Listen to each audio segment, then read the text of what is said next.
A very, very good morning, good afternoon, good evening to you, my viewer. Thank you so much for remaining a loyal follower of this channel. I really appreciate your kindness and your patronage. On this day, I have an amazing story for you and for the world. My goodness, this is a story of victory, a story of friendship, a story of just everything good. And I am so happy to have my guest here with me. Her name is Irene Kirago. And this is a person I know in other areas that we get to interact a lot with her. But for today, she has agreed to come and share her beautiful and amazing story. Thank you so much, Irene. I really appreciate. I would want her to introduce herself. And by the way, we are coming to you from the amazing city of Nakuru. This is my city where I was raised, and I really am happy to do the first two episodes from Nakuru. Karibu sana, Irene. Thank you. So I'm so happy to have you, Irene.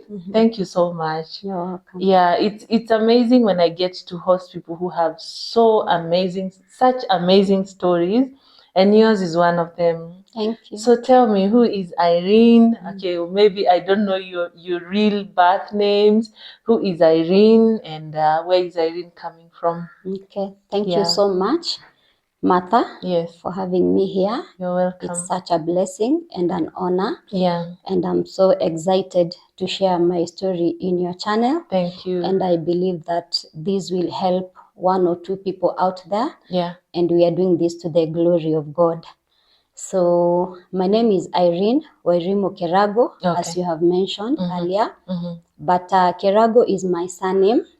So I am Irene Wairimu Mboro. Okay, Mboro is my spouse. okay.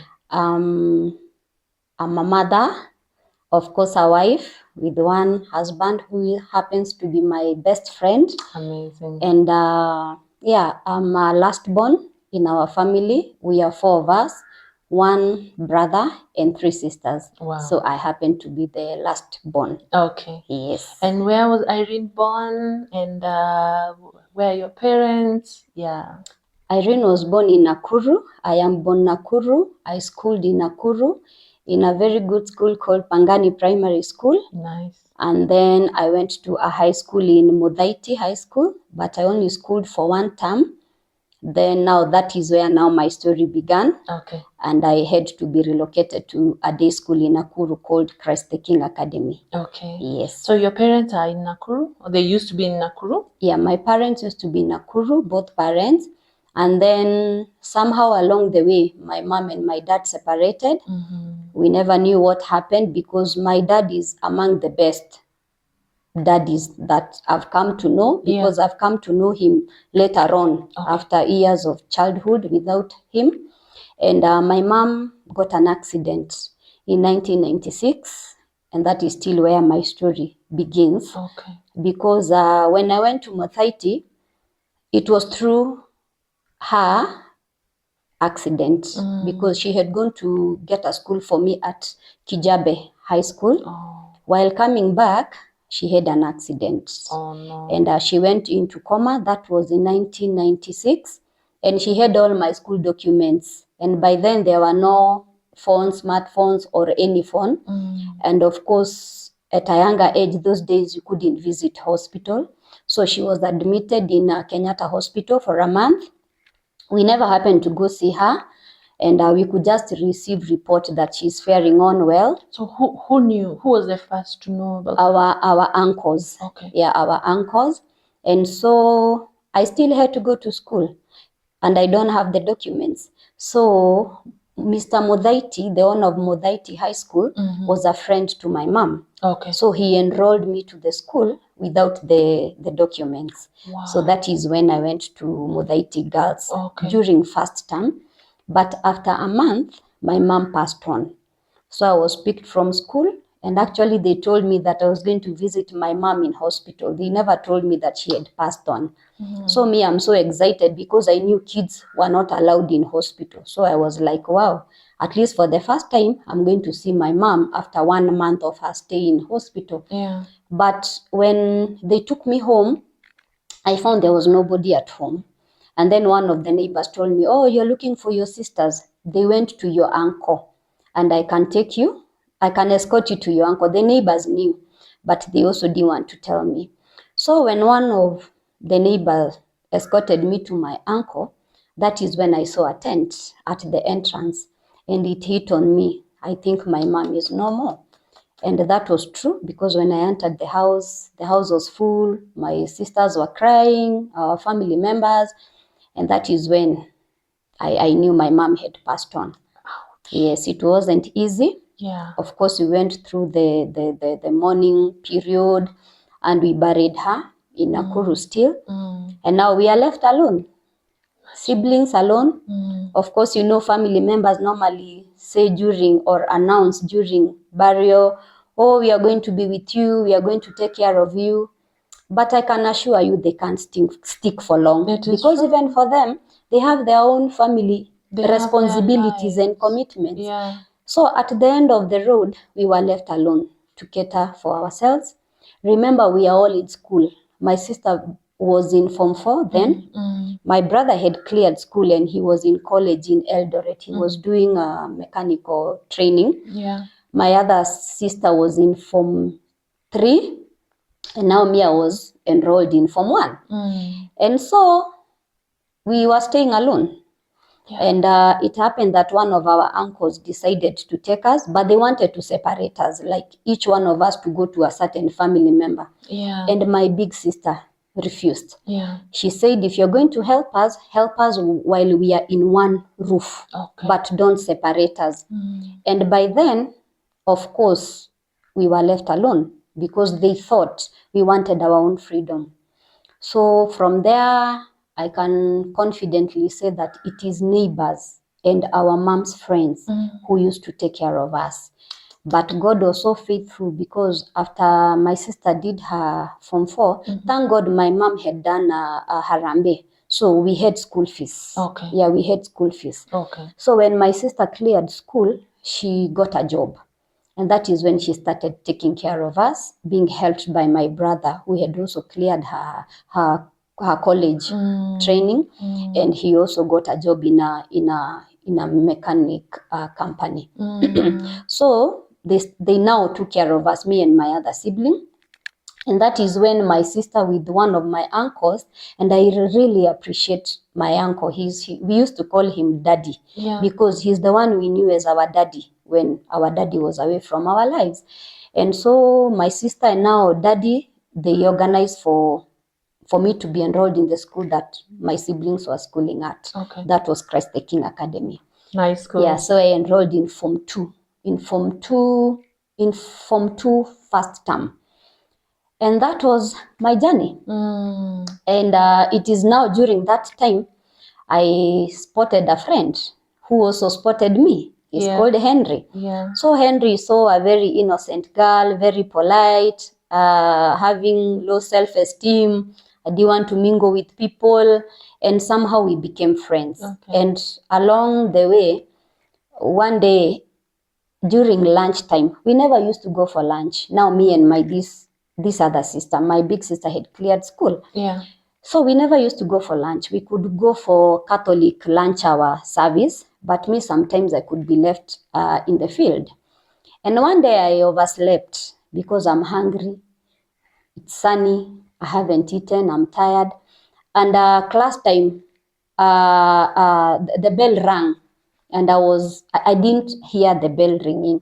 So I was left in the field and I slept. Yeah. Then one of the teachers sent someone to come and call me, and I was punished. So one day my friend asked me, why don't you normally go for lunch? Because most now of the time, now Mr. Henry, he was in Form 2. Okay. We were in the same class, the same Form 2, but in different classes. Okay. Yeah, he was I think I was in red, he was in blue, if I can remember. So one day he asked me, Irene, why don't you go for lunch? I told him, my home is far, and even if I go home, there's nothing to eat for us. So food was not in school. You had to rush home. Yeah, okay. We never used to. There was no food program during those years. Okay. So people used to go for lunch, or if you have money, you would eat at the canteen. And most of the break times, he's the one who used to buy me done. We used to call it, done was donuts and avocado. He really promoted me. Done and avocado. He really treated me, yes. Nice. So when he asked me about my going for lunch, I explained to him, one, my home was a bit far from school and we used to trek. And again, there was no food at home. That's when he really got touched. And he told me, I'm going to talk to my mom. I see whether you could be coming with me for lunch. I was very excited. Wow. Yes. To his home? Yeah, to his home. His home was near nice. School. Yeah, it was a 5 minutes walk. Okay. Yeah, from school. So he went, I think he spoke with his mom. And that's how I began going for lunch. And I was very excited because I had even developed ulcers because of staying hungry for most of the time. So I started going for lunch. Of course, now I started meeting with his family. We are still friends in school. And we started now engaging with his family members, his brothers, his cousins. And it continued that way until when we did our class 8. Okay. And along that period of school, we really became so close that people would think I'm part of that family because somehow we look alike, especially with her sister. So the friendship really got tight that even when there were functions, I could go to his home. Irene. Yes. No strings attached. I think there was. Kidogo. There was. Yeah. We were friends. By the way, I normally say our friendship was divine. Okay. Because even if there were strings attached, there was no intimacy involved. Okay. But we were very tight. Okay. To me, he was my dear brother. Okay. My bigger brother. And to him, I think I was his little sister, yet his best friend. Okay. But of course, there were some feelings that started, this is high school. Yeah. Yeah. But I remember one day he told me, I had a family magazine. You remember those magazines that were being distributed in salons? Yes. Family magazines, and then they would take a photo of a family. Yes. So one day I picked that magazine from a certain salon and I took to him. Because I knew I didn't want to run up and down in relationships because I knew if I happened to slide off, I really feared getting pregnant in school because I knew the background I had come from, and I didn't want to put my siblings in shame because I knew there wasn't anybody to take care of me. So I feared relationships. So even for him, he knew even if we were very tight, there was no way he would get close to me. But one day I just teased him. I took a magazine, a family magazine to him, and I showed him that one day I would really wish to have such a beautiful family because I had read of that family story. Yeah. So he said, yeah, this is a good dream and probably God will make it happen. Yeah. But he tells me when he was going, he said, hey, this lady doesn't know how my future is like. After school, there is campus. And in campus, that is where now you find, ladies of your choice. True. So to him, he knew, there is life after high school. But to me, I wasn't ready for any other relationship. And because I knew somehow he loved me, but he wouldn't expose it. We are still in school. You could tell. Yeah. And I could also, he could also tell. And he used to tell me after that he knew if he was to get a wife, I was the wife material he would wish. But again, he still had a life to live after Form 4. Okay. So we continued that way. Even the whole school knew how close we were. To them, they knew we are, of course, a boyfriend and a girlfriend. But as for us, it was more than that. Yeah. So after school, I happened to get a job in Nairobi. Now, my sister relocated in Nairobi, both of my sisters. My brother is still in Eldoret. So I'm left alone in Nakuru, in the house that you were staying. And one day there was by the way, where were you staying? We were staying in house? Yeah. Okay. Yeah, still in our mom's house in Langa. Okay. Yeah, and then my sister relocated us to Race Course. So by the time my sisters were going to Nairobi, she got a job. I was left alone at Race Course because I also had a small job in town. And of course, I never wanted now to leave Henry. Now we are done with school and now we are having a relationship. Still no strings attached. Okay. No intimacy. And you know what? Mm-hmm. It is the mom who used to call me and tell me, Irene, never give yourself to any man before they put a ring on your finger. Because this man might never marry you. Even if it is my son, never give yourself to him. Because you don't know whether later in life he will choose to marry another person. So those words kept me going. And I knew if I was to have any intimacy, it was after marriage. And of course, I was a Christian. So when my sister relocated, I was left alone. And one day there was a massacre in Flamingo, Pangani. There was a gang group that had been formed, and many people were killed. And by then now my sister came for me, but I didn't want to go to Nairobi. But she forced me. She actually took everything from the house while I was at work. So in the evening, I got a letter, follow me in Nairobi, because I had refused to go to Nairobi. So I had no choice. I had to relocate to Nairobi. And where did the letter come from? My sister wrote a letter. Because she used to tell me, I'm coming for you, and I would refuse. I have a job, I have a house, and she's the one who used to pay for the house. So she told me there's no way I can continue paying for 2 houses, and this job of yours is not even paying.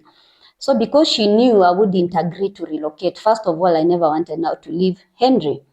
She just came while I was at work, and she picked everything and gave it out to my uncle. And she wrote a letter and said that there were no phones by that time. There were still there were phones. But very expensive. But very expensive. So she wrote a letter and she told me to follow her in Nairobi. So I had no choice. I had to follow her. That is how I left my work. And I went to Nairobi. I started staying with her in Ngara. And by God's grace, I got a job in a bank. Wow. Yes. Yet, I had never gone to college. Wow. Yes, Straight but I from got high school. but I got a Tigal job. But I was very excited because, of course, I could mingle with educated people. They would encourage me. And the institution enrolled me to a course. Nice. Yes. And it was during that time that I started developing some headaches. I could have severe headaches. And it continued that way for like a month with some medication. And one day while I was at work, I collapsed. And I was taken to hospital, Aga Khan. My sister took me to Aga Khan. I really don't know how she managed to take me to Aga Khan because we didn't even have the finances. But by then, the bank, I think I had an insurance from the bank. Yeah, I remember. So I was taken to Aga Khan and I was admitted. Of course, my Henry came to Nairobi to see me. And I had depression. Oh. Since my mom died, remember she died through an accident while going to look for a school for me. So it would bother me that your mom died while, there was those voices that would tell me, your mom died while she was going to look for a school for you. So somehow I could feel guilty. Were it not for my school, probably my mom wouldn't have passed on. So I never knew those issues used to stress me. And again, I could see how we used to struggle, especially for my sister. She really worked hard to make sure that we were okay. So that developed into stress, and I never knew. So after that, the diagnosis was also prescribed as amnesia chronic, because I would lose myself and disappear. Then my tongue was slurred. It's like now I wasn't able to utter words. After 4 days, thank God for the Aga Khan hospital, I was released from hospital. And now I had to go stay with my sister in Ngara. The bank was very, very supportive because they told me, even though you're not coming back to work with us, do you have a sibling that is jobless that you would want us to enroll? That is so nice. Imagine. They picked my big sister. Wow. Yes. And now my big sister went as a front office. Wow. Yes. And remember, all of us, none of us had gone to college. It was just through God's grace. So my sister started working at Southern Credit Bank. It used to be called Southern Credit, but it was an Indian bank. And those guys were very good. So me, I stayed home. My other sister was working at a village market. She was employed in a certain shop. So I could stay home alone. So the mom to Henry said, no, there is no way Irene can be staying home alone. That is Nairobi. Bring her home. I'll take care of her. The mother of your best friend. Yes. Amazing. Now we are in a relationship. I can say by then now we were dating. Okay. Yeah, and the family knew we were dating. Okay. Now the mom said, no, bring Irene to Nakuru. I'm going to take care of her. And that is how I relocated now from Nairobi. So that means she's still following up on how very you're doing. much. The whole of the family, the father, the siblings, the children, the cousins, the in-laws, the ladies who are married by now my husband's brother. Yeah. Yeah, so I stayed in Nakuru. They enrolled me to a jacuzzi therapy, massage. They catered for everything. My sisters never did anything. The whole of medical requirements, they took charge of everything, and they made sure I was okay. So when I was a bit okay, that is when now my husband told me. He just woke up one day in the morning and he told me, you know, we are getting married in September 4th. Me, I was never engaged. I was never proposed, sorry. Yeah. That was my proposal. But you guys, to this point, you've known each other for how many years? 8 years. Good. Yeah, those were 8 years. Yeah. Those were 8 years. Yeah. And then I was like, see, mom, amekwambia, it's not mom who've told you. No, now like we've dated for 8 years. What are we waiting for? But I was still sickly. But then I was very tiny during my wedding. And people are saying, these are young girl getting married. Yeah. Though I still got married at a younger age, at age 22. Okay. But I was very ready. Because is okay. Life matured us. Life made us mature earlier. So that is how my wedding was planned. Wow. And they took charge of everything. Yeah. Everything. Yeah. There's nothing my family did. Yeah. They took charge of everything. Actually, my gown was made by her sister. Nice. Yes, because she was a designer. And that is how I did a very beautiful wedding in Deliverance Church through a pastor who was called Pastor Mwangi, though he passed on later after a month. Okay. And we started living together. And now, the reason why I love to share this story is because of how, through the relationship that I had with now my mother-in-law, the relationship has really made my marriage to stand. That is a very crucial point. Yes. Because most people get married, and the day they wear the gown is the start of their problems because of the relationship that may or may not be there with the mother-in-law. Yes. So she has already taken care of you when you are sick, literally. Yes. And now here you are, you've gotten married. Yes. Life starts. Life starts. The good side is awesome. Awesome. She really made sure we were okay. She was like our counselor. She was like my best couple. Because any question I needed to ask her, I was free. She's the one who prepared me for honeymoon. Wow. She's the one who gave me those tips, what to expect, what not to expect. She really prepared me. And I was ready to get in for marriage. And I had also learned from her marriage. Her marriage was the best. They were very close with my father-in-law. Yeah. Very close. They were best of friends. They never used to leave each other. Ever together.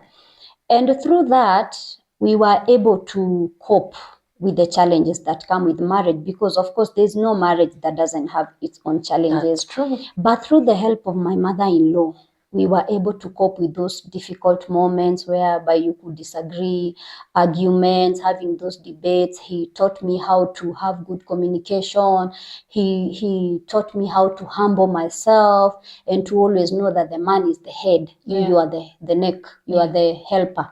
And there is no way the helper can be above the head. All those counseling sessions, by the way, she took me through that. And so my marriage was flowing very, very well. Actually, people used to say, I'm the daughter. My husband is the in-law.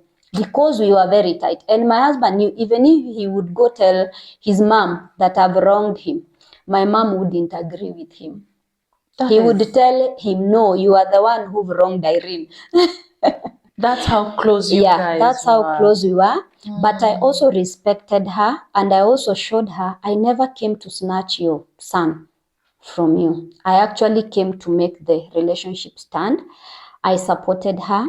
I showed her and I proved to her that I would respect her son and I would take care of her, of him. And anytime she would come home, I would give her the space. Like, yes, this is my house, but again, this is your son's house. Maturity. You can have the whole freedom that you need, because at the end of the day, Martha, were it not for our mothers-in-law, we wouldn't have these men. We wouldn't have them. They are the ones who gave birth to our good husbands. So I always tell my husband, was it not for your mom, I wouldn't have you. Amazing. Yeah, so the respect must also go to your mom. And through that, my husband also tend now to have the freedom. He's so much free with his mom. He's so much free with me. Anything we decide as a team. He wouldn't hide, go give his mom money because Irene would be mad. No, actually, I would be the one telling him, hey, we've forgotten about mom. Let's go visit him. Let us buy her this, Yeah. But later on, my father-in-law passed on in 2017, but he was also the best. Yeah, he developed cancer of the lungs, and he never managed. So through that, now we are left with our mom, taking care of our mom. But before he passed on, we had relocated back to Nairobi. After we got married, we stayed for some years. I gave birth to my first daughter, to whom my mom really helped me raise her up. I never knew anything about motherhood. She came in and took over. She would train me how to wash the baby. She would bring food. She taught me how to cook. I can cook through her. She taught me how to cook. She taught me how to take care of the child. She also encouraged me to enroll into a tailoring course, not for me to have a job, but to be doing those repairs in the house. You don't have to take everything to the fundi. She made sure I bought a machine in the house, that I would do some stitching in the house. So by that, my marriage, I cannot complain. I always say that my husband is my best friend. Wow. Yes. And mostly it is through my mother-in-law's help. Yeah. Yeah, she really came in, but she also gave us the space to grow in our marriage. So when we relocated to Nairobi, of course, now she was left with my father-in-law back then. But after about five years, my father fell ill and he never made it. Now in 2017, that's when he passed on. And I had vowed never to come back to Nakuru because, of course, I wanted to change the environment. Yeah. But after 1 year, my mom wasn't comfortable by us being away. Remember, we have now become so tight and very close. Yeah. We do things together. We make decisions together. So that 1 year while we were away in Nairobi wasn't easy for her. And that is when now I told my husband, no, we have to go back to Nakuru and take care of our mom. And that's how we relocated back again to Nakuru. And we've been taking care of our mom. And she's really comfortable and very okay. We are like, we work as a team. Yeah. Not a day I've had issues with my mom. Not a day she's had issues with me. Like, we are not talking, oh, mom did this and this. Of course, there are those two weaknesses you can see, but me, in her weakness, I see strength. Yeah. And in my weakness, she sees strength. And she would call me and tell me, here and here, you never did well. You're supposed to do this and this. And I would appreciate her. Yeah. And also for me, if she wronged me, I would tell her, hey, mom, here, you say this and this. And it never felt okay. And she would say, oh, sorry, I never realized. She's the most humble person that would say sorry. Sorry in anything. Yeah. She's so humble. So that's how our relationship has been. We are now taking care of her mother because she's unwell. I think after my father-in-law left, she also suffered denial, and her sugars, she had sugars, blood sugar. Her sugars now started misbehaving. And through that, she's been hospitalized, in and out of hospital. Actually, right now, she's admitted. And I remember I had a show with Jeff Kuria, and Jeff Kuria told me, you see the way you've given a story of how your mother took charge of you, took care of you. Remember, now it is your time to give back. That's true. And I'm telling you, that night, that is when my mom was admitted. Oh. Yes, and I remembered Jeff's words. It is now time to give back to your mom. And mother, since then, I have never left my mom. I've been working with her in and out of hospital, making sure she's okay, giving her the best medication, taking her to the best hospital to God's grace within our ability. And with that, the journey of her illness has been easy for her, because we are always there for her. And we believe that God is going to bring her back to her normalcy, so that we continue sharing this relationship that we've had. What an amazing story, Irene. Tell me more about your other siblings and your husband's other siblings. How are they doing? They are doing very well. Actually, now my sister now who took my position in the bank, she also got married. When she got married, she resigned. When she resigned, one of the friends in that bank now organized for this other sister of mine to also get a job in Imperial Bank. Yes. I think I need to go and find where that bank is. Yes, Imperial Bank. No, it went under receivership, and it closed down some years back. Yeah, she also worked at Imperial Bank, and after that, when it went through receivership, she also got married. She did a very beautiful wedding. We are all married, by the way. My brother also married, and I can testify that God has been so gracious. So they're in Nairobi. They stay in Nairobi. One of my sisters stay in Rongai, the other one in Syokimau, and my brother relocated to Nakuru after the clashes. Now I'm here with my big brother. Yeah, they're all doing well by God's grace. And my other siblings, who are my in-laws, are also very okay. They all enrolled into different jobs. Others are in Nairobi and others are in Nakuru. Awesome. Yes, and we are very tight. Let me tell you, my in-laws are my closest friends. Even my brother-in-laws and my sister-in-law, we've never had any issue. We are like a family. Yes. I actually forgot about where I came from. Now it's like I became part of this family fully. And my husband is my best friend. He knows that. Awesome. Yes. Hey, what a beautiful story. Yeah. Wow. We pray for your mother. Thank you. Let's say your mother. Because surely it is very hard to find such people. Yes. And they play a major role in the unity or disunity of a family. Leave alone the mother-in-law, even the mother in a family, the first mother, they play a major role in uniting the children or not uniting them.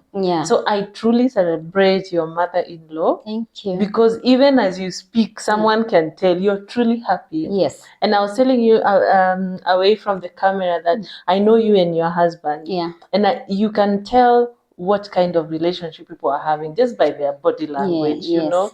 And it's not always right, but there's a way you can tell these people are okay. They are okay. And you guys, I know you're okay.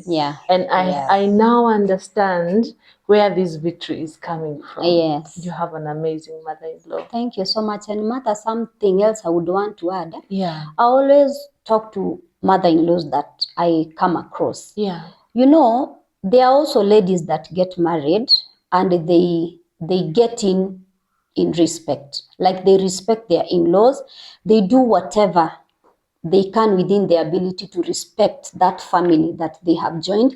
But you also find that there are those in-laws who are a bit unreceptive. They are not respectful.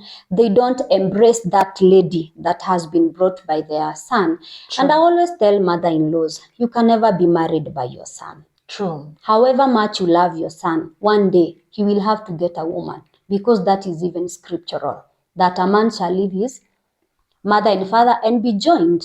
So when that time comes, I always tell mother-in-laws, embrace that lady that has been brought into your life, because there is no way you will take the position of a wife.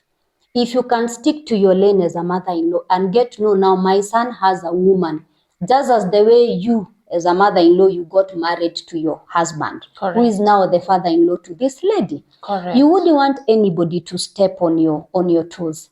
You wouldn't feel good if you were denied in that family. And if you were, you know the shoe that you wore and the pain that you went through. Why would you want to pass that pain to this innocent lady? So I always tell them, love these ladies. Remember, they are there to make the life of your son comfortable. Respect them, appreciate them. And again, Martha, we are never perfect. We are all having our own shortcomings. We all have weaknesses. It's only God who is perfect. So don't expect that lady to come and play perfect. Just accept her with her weaknesses. Have good communication. Talk to her in a very respectful way, because at the end of the day, even if you make your son to divorce this woman, will your son marry you? Amazing. He can't marry you. Yeah. And if you cannot appreciate the woman in his life, why do you want to be appreciated as the wife to your husband? Yeah. So I always encourage them, love on these women, encourage them, support them, love their children. There are even those mother-in-law who separate children based on name. If the first child is named on your husband's side, and maybe the fourth, so you know how the Kikuyu mostly name their children. Yeah. If a certain child is named after now the mom's side, you find that the mother-in-law will tend to love this child more than the other child that is named on the wife's side. And it's never supposed to be that way. Let the mother-in-laws bring this family and knit them together, because at the end of the day, you would never get into that home. And you ladies who are married in those homes, humble yourselves, because at the end of the day, that is another family that you have entered into.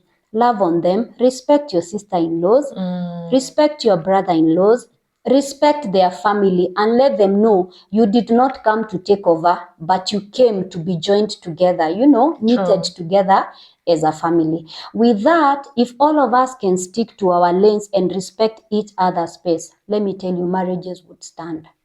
Because even if you break a marriage, what have you done to your son? Because now sons are divided. They don't know whether to please the wife or to please the mother, because they have both attachment to the wife and to the mother. Correct. So who suffers, Martha? Yeah. It is the man who suffers. It is the man. Because the man wants to please his mom, because father-in-laws mostly have no issues. That's why I'm not talking about father-in-laws, but it is mother and daughters-in-laws that always have issues. That is true. So we make our men suffer mentally. And that's why men die early, because they would keep things to themselves. But if you can give them the freedom, give your man the freedom to love his mom the way he knows best. And now you mother-in-law, give your son the space to love his wife the best he knows. If we separate issues, our marriages would work. And when a marriage works, society will work. Yeah. Yes. Because charity begins at home. So if our homes are not at peace, society will be corrupt. Then we are bringing up children who have psychological issues, and yet we would now start blaming our children that they are spoiled. But they also learn from the families they have come from. True. If our families are not stable, how do we expect our children to be stable? They will be unstable, because they see the wrangles, the fight.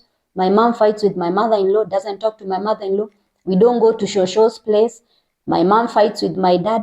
Do you really expect our children to be sober in society? Not at all. Yeah. Wow. Yes. Thank you so much, Irene. Yeah. This is a story of victory. And this is a 1 in a million story, Thank you. Because every other side, every other day, it's wrangles between children-in-law and their mother-in-law. Yes. So I am so glad to hear that side of the story. Thank you. The beautiful side of it. Thank you so much, Irene. You're welcome. Please send a word to your mother-in-law. I know she may get to watch this episode. Yes. Either now or in the future. Just say something to her. Mom, my sister, I call you my sister because you're my sister in faith. And we will never part. Even when we go to the other side, we shall remain to be sisters. Get to know that I love you so much. I've always loved you, just as the way you loved me, the way you welcomed me in your family. You knitted me together with yourself. And I pray to God to have mercy upon you and heal you right now that you're hospitalized. I know we believe in a God of miracles. Remember, He's our greatest physician. So He's going to have mercy on you and you're going to get better. If I had the power to give you health, bet me I would give you my health. I would share my health with you. But I know, we are limited. It is by God's grace that things happen. So let's keep on trusting in God, who will never leave us, neither forsake us. I love you so much. Thank you for giving me the best husband, who is your son and who happens to be my best friend. I love you so much, and I'm coming to see you in hospital right after this. God bless you. Oh, may the Lord heal you, Mama Irene. And I am so happy that you have loved her, and may God heal you and be with you. Yeah. Thank you so much. Thank you. A final word to your husband. To Henry, my husband, my best friend, you know where we have come from since school days. I was your schoolmate. I wrote many notes for you and you never paid for that. Get to know how much I love you, how much we have walked this journey of friendship together, now married and having the 2 beautiful children that God gave to us. I really appreciate you. I always tell God, thank you for giving you to me. He knew I would made it with you because you're my strength. As I always tell you, you're my strength. And you're the one who makes me wish to have another day because you make my life easier. Thank you for always being there for me, for being my provider. I have never lacked anything. Thank you for being a workaholic for us to make sure that we get the best. Thank you for denying your pleasures in life to make sure that we are comfortable with my children. And thank you for being the most humble man that I ever know. And I thank God for you. Let us continue serving God together and loving God together. And thank you for always being there for us and my children. You have never disappeared. You have never been away from our lives. Wow. So I love you so much. Thank you for taking charge as the head. You have not disappointed God because God chose you as the head of the family and you have played your part very well. Thank you also for making it easy for me to humble myself before God and also to submit, because as a wife I'm supposed to submit. Thank you for helping me to submit, because if it wasn't for your humility, then submission sometimes wouldn't be easy. I love you so, so, so much. Wow. Wow, you're the best. Thank you. Congratulations. Thank you. Thank you for being an example that marriage works. Very much. And mother-in-law relationships work. Yeah. Because like you have shared, you had a role to play in that, Yeah. She's not just the one who gave. You had a part and you also played it. Yes. Thank you for being that great example. You're welcome. Irene, we celebrate you. Yes. Maybe just share your contacts. I'm sure there'll be women conferences in places. I believe my episodes will go far. 5, 10 years, 2, 3, 4, 5, Yeah. There'll be people who will want to say, I would want to have Irene come and talk to us. Yeah. This is a girls' conference, and we want our girls to know that marriages in future can work. Yes. This is a women's conference. We want someone that is established in marriage and has something to say to people. My contacts are 0721 78 2200. That's my official number. You can also get me through my email, nimojaba@gmail.com. Thank you. Yes. That is NIMO. Yes. NIMO JABA @gmail.com. @gmail.com. Yes. Thank you so much, Irene. You're welcome. My viewer, what an amazing story of victory. Truly, marriage works. Mother-in-law, father-in-law relationships work. Yes. And this right here is an example. And we thank God because at the middle of all that you do, we can hear there is God. Amen. In the middle of all that. So we celebrate you. Thank we you. Celebrate your family and your in-laws. May God bless you. Amen. And thanks for coming to this episode. Amen. You will really be an inspiration to so many people. Thank you. We thank God for this family. And my viewer, if you're out there and wondering, will marriage ever work? Myself included. Yes, marriage works and God is able to restore and God is able to heal, and as well God is able to give someone a good marriage with a good foundation. Thank you so much for watching. We will see you in the next episode of Matharina Stories. As always, please remember to subscribe. Go ahead and subscribe so that you're able to know when we have a new episode in place. Thank you for watching today's episode, and as always, bye for now. We will see you soon. Thank you.